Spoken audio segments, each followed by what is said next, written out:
वही परमात्मा संसार को बनाता है। बयांस तद व्याकरणम विचित्रम, जिसने सुंदर सुंदर पक्षी बनाए, मोर पंख बनाए, तोता बनाया, हंस बनाया, लेकिन जैसे ही मन में संकल्प आया कि सृष्टि का विनाश करना चाहिए, तो भृगुटि विलास सृष्टि लय होई। अपनी दृष्टि को थोड़ी टेढ़ी कर दी भगवान ने और पूरी सृष्टि का विनाश हो गया। पर मन में क्षोभ नहीं हुआ कि मैंने इतनी सुंदर प्यारी सी सृष्टि बनाई थी और हमने स्वतः विनाश कर दिया इसका। विश्वोत्पत्त्यादि हेतवे, अच्छा इतना गुण भरा पड़ा हुआ है तो हमारे लिए वो भगवान क्या करेगा? बोले तुम्हारे लिए? बोले हाँ। बोले तापत्रय विनाशाय, जो सृष्टि को उत्पन्न करता है, पालन करता है, विनाश करता है, उसके चरणों में अगर एक बार तू प्रणाम करेगा तो दैहिक दैविक भौतिक तापा, जो शरीर के दुख हैं, जो ऊपर से दुख मिलते हैं ग्रह नक्षत्रों के द्वारा, और जो मानसिक दुख है, इन तीनों प्रकार के दुखों का विनाश परमात्मा एक ही क्षण में कर देता है। कृष्ण प्रणामी न पुनर्भवे, जो भगवान कृष्ण के चरणों में प्रणाम करता है, पुनरपि जननम पुनरपि मरणम पुनरपि जननी जठरे शयनम, भज गोविंदम भज गोविंदम गोविंदम भज मूढ़मते। बार बार संसार में आने जाने के क्रम से ही मुक्ति मिल जाती है। तापत्रय विनाशाय, अगर अपने तीनों प्रकार के ताप को नष्ट करवाना चाहते हो, दुखों का विनाश करवाना चाहते हो, तो भगवान कृष्ण के चरणों में एक बार प्रणाम करो। एक बार भगवान के चरणों में प्रणाम करने मात्र से ही सारे पाप ताप संताप सब दूर हो जाते हैं। और जिस भूमि में हम बैठे हुए हैं ना, ये तो भक्ति की भूमि है। धन्यम वृंदावनम तेन भक्तिर्नृत्यति यत्र च, धन्य वृंदावन धाम की भूमि जहां पे भक्ति मैया नृत्य किया करती है। ऐसे इस वृंदावन धाम की भूमि में बैठ करके हम भागवत जी की कथा सुन रहे हैं, ये हमारा सौभाग्य है। निश्चित रूप से हमने पूर्व जन्म में कुछ अच्छे कर्म किए होंगे जो इस जन्म में फलीभूत हुआ, और इस दिव्य आश्रम में बैठ करके वैष्णव कृपा निकेतन, कितना सुंदर प्यारा सा नाम है। इस वैष्णव कृपा निकेतन का संबंध हमारा बहुत पुराना है। विद्यार्थी जीवन जो हम रहा करते थे, तो श्री पूज्य महाराज श्री के द्वारा जहाँ पे विग्रह विराजमान है ठाकुर जी का, वो हॉल उन्होंने हम लोगों को दे दिया था पढ़ने के लिए। और हम 30 बालक थे जो यहाँ पे नित्य प्रति 2 घंटे भागवत जी का अध्ययन करते थे। हमारे पूज्य गुरुदेव डॉक्टर शिवकरण पांडे गुरु जी यहाँ पे आके हम लोगों को पढ़ाया करते थे। तब यहाँ पे कुछ भी नहीं था, दूर दूर तक कुछ नहीं था, केवल स्वामी जी का यहाँ पे आश्रम था। हम विद्यार्थी आते और यहाँ पे पढ़ते, पढ़ के चले जाते। महाराज जी चक्क भंडारे भी हम लोगों को खूब खवाते थे। बड़ा स्नेह करते हम लोगों को। इस वैष्णव कृपा निकेतन धाम का संबंध मेरा बहुत पुराना रहा है, और वो संबंध भी, वो प्रेम भी महाराज जी का आज पल्लवित हुआ, पुष्पित हुआ, फल देने लगा है। बोलो भागवत भगवान की जय। नैमिषे सूतमासीनम अभिवाद्य महामतिम, कथामृत रसास्वाद कुशलः सौनको ब्रवीत्।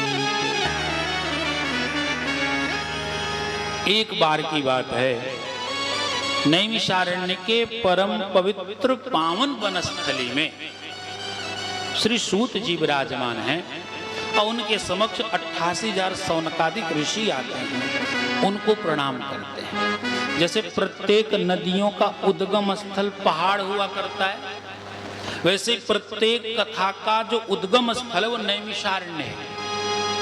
नैमिषारण्य गए कभी? नहीं गए।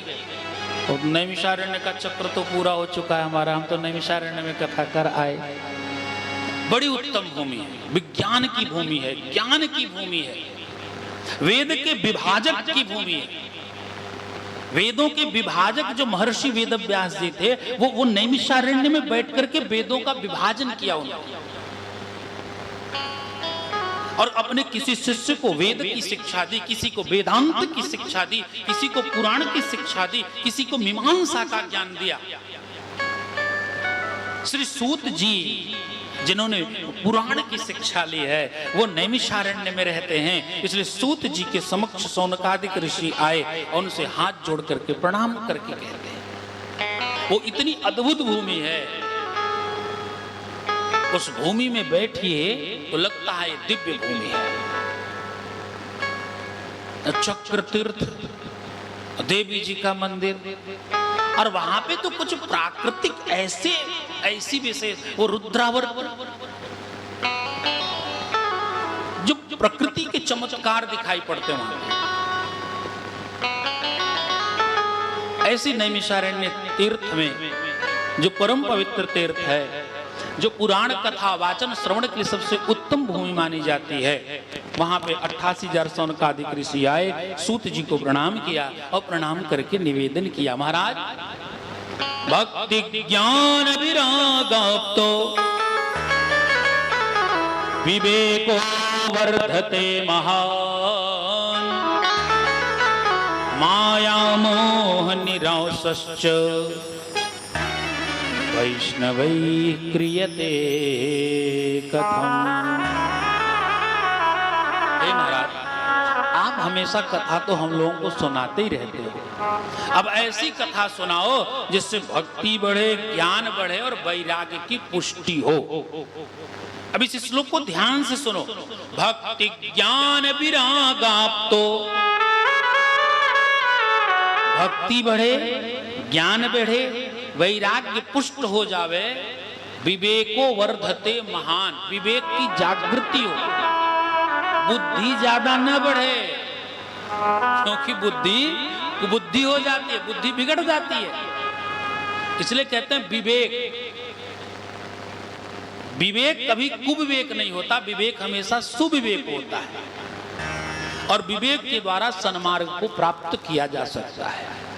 इसलिए ऐसी कथा आप सुनाओ महाराज जिससे माया मोह दूर हो जाए, और वैष्णव जन जिस कथा को हमेशा करते रहते हैं, जो पवित्रों को पवित्र बना दे, जो कल्याण का भी कल्याण कर दे, जो सबसे उत्तम कथा है, वो कथा आप हमको सुनाइए। हे गुरुदेव भगवान, चिंतामणिर्लोक सुखम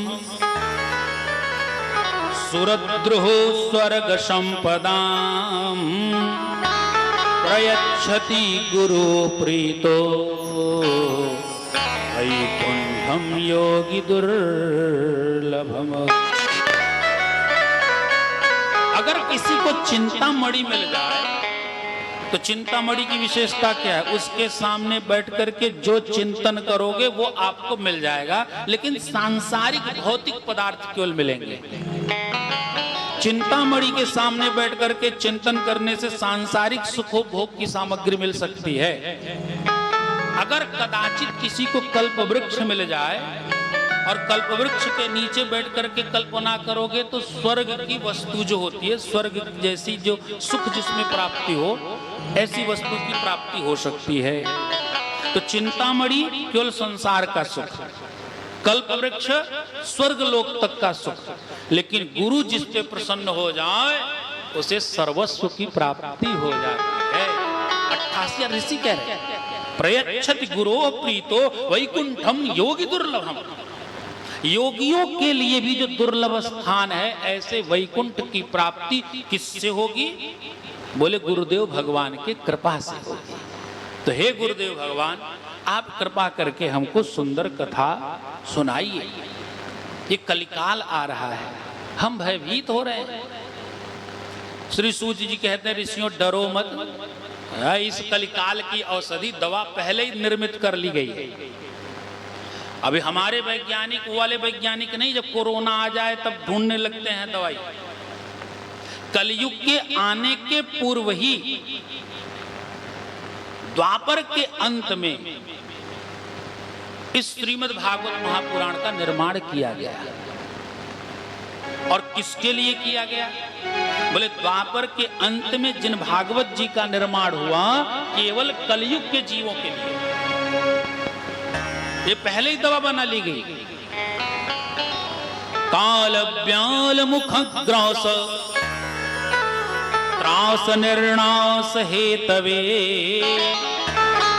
श्रीमद् भागवतम शास्त्रम कलौ पीरेण भाषितम। कलौ कीरेण, कलयुग के जीवों के लिए ही कीरेण भाषितम, कीरेण श्री सुखदेवेन भाषितम।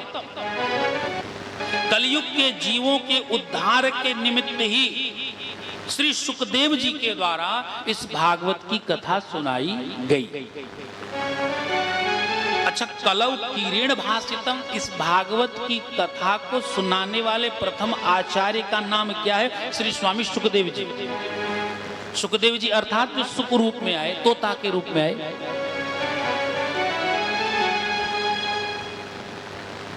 भगवान तो किसी रूप में आ सकते हैं, या भगवान अगर किसी को भेजते भी हैं मनुष्यों को ज्ञान देने के लिए, तो किसी भी रूप में भेज सकते हैं। पर भगवान जब इस बार ज्ञान देने के लिए आए तो सुख के रूप में आए, तोते के रूप में आए। और महर्षि वेदव्यास जो वेदों के विभाजक हैं, जो पुराणों के रचयिता हैं, जिन्होंने महाभारत जैसे ग्रंथ को लिखा, ऐसे महर्षि वेदव्यास जी ने भागवत कथा करने के लिए चुनाव किसका किया? बोले सुखदेव जी का। सुख तोता, तोते का ही चुनाव महर्षि वेदव्यास जी ने क्यों किया? महर्षि वेदव्यास जी ये चाहते थे कि भागवत कथा में से न कुछ घटाया जाए न कुछ बढ़ाया जाए। संसार के जितने लोग हैं, अगर उनसे कोई संदेश आप कहो कि फला व्यक्ति से जाकर के ये संदेश सुना दो, तो जाकर के जब सुनाएगा तो या तो कुछ घटा देगा या तो कुछ बढ़ा देगा। बोलते समय कुछ शब्द बढ़ जाएंगे या कुछ शब्द छूट जाएंगे। लेकिन संसार का एक जीव ऐसा है, उसको जितना पढ़ाओगे उतना ही बोलेगा, न कम बोलेगा न ज्यादा बोलेगा। उसका नाम है तोता। अर्थात भागवत कथा में से कुछ छोड़ना भी नहीं है और आपको अपने ज्ञान का तांडव भी नहीं मचाना है। आजकल तो लोग ज्ञान का तांडव मचाते हैं। जितना लिखा गया है बस उतना ही सुना दो, न कम न ज्यादा। कम हुआ तो क्रम बिगड़ गया और ज्यादा हुआ, ज्यादा हो गया तो अपच हो जाएगा। इसलिए जितना कहा गया है, जितना बताया गया है, उतना ही सुनाने की आवश्यकता है।